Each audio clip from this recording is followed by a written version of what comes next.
Metals differ in their reactivity towards oxygen. Aluminium is highly reactive, whereas zinc and iron are moderately active. Copper is the least reactive. Therefore, out of these metals given, aluminium is the most reactive metal and copper is the least reactive metal. Next, we shall see the solubility of the product. It means solubility of the oxide formed. All the oxides are insoluble in water. Now, let us see the response to litmus. Since zinc oxide and aluminium oxide are amphoteric in nature, these metal oxides will turn both red litmus to blue and blue litmus to red. Whereas, since copper oxide and ferric oxide are basic in nature, these metal oxides will turn the color of red litmus to blue. How can we write the balanced chemical reaction equations? 2Zn plus O2 gives 2ZnO. 4Al plus 3O2 gives 2Al2O3. 2Cu plus O2 gives 2CuO and 4Fe plus 3O2 gives 2Fe2O3. The order of reactivity can be written as aluminium is more reactive than zinc is more reactive than iron is more reactive than copper.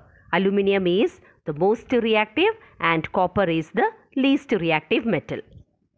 We have seen that there are certain metal oxides which can react with both acids and bases. So such metallic oxides are known as amphoteric oxides. For example, you have zinc oxide and aluminium oxide. So how can we write the equations which shows that zinc oxide is amphoteric in nature? Amphoteric oxide means it will react with an acid as well as with a base.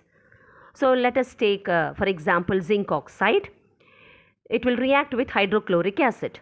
So we can write the equation as ZnO plus 2HCl gives ZnCl2 plus H2O. Zinc oxide reacts with hydrochloric acid to form the salt zinc chloride and water. Similarly, zinc oxide will also react with the base sodium hydroxide, giving sodium zincate and water. The reaction equation can be written as ZnO plus 2NaOH gives Na2ZnO2, that is sodium zincate plus water. Aluminium oxide is also amphoteric in nature.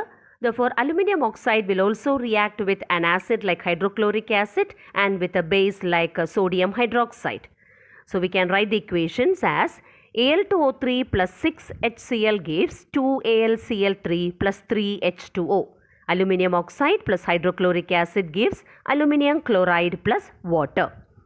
Then let us see the reaction of aluminium oxide with the base sodium hydroxide. Al2O3 plus 2NaOH gives 2NaAlO2 plus H2O. That is, aluminium oxide reacts with sodium hydroxide to give sodium aluminate and water.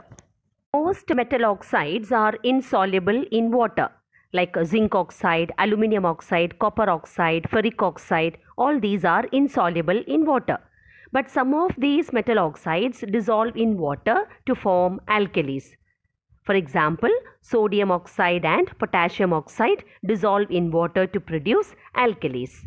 Sodium oxide Na2O, it will dissolve in water to give sodium hydroxide. We can write the equation as Na2O plus H2O gives 2NaOH. Similarly, potassium oxide, that is K2O plus H2O gives potassium hydroxide KOH. So K2O plus H2O gives 2KOH. Thus, we have learnt that metals react with oxygen to form metal oxide. Metal oxides are basic in nature, but there are certain metal oxides which are amphoteric in nature, like aluminium oxide and zinc oxide. Most of the metal oxides are insoluble in water. There are certain metal oxides which dissolve in water to form alkalis. Metals also differ in their reactivity towards oxygen. Among the metals aluminium, zinc, iron and copper taken, aluminium is found to be most reactive, whereas copper is found to be least reactive. Sodium, when kept in open, will catch fire easily. Therefore, to protect the metal and to prevent accidental fires, sodium is stored in kerosene. So if we include sodium and magnesium along with aluminium, zinc, iron and copper, the order of reactivity will be sodium more reactive than magnesium, more reactive than aluminium, which is more reactive than zinc, more reactive than iron, more reactive than copper.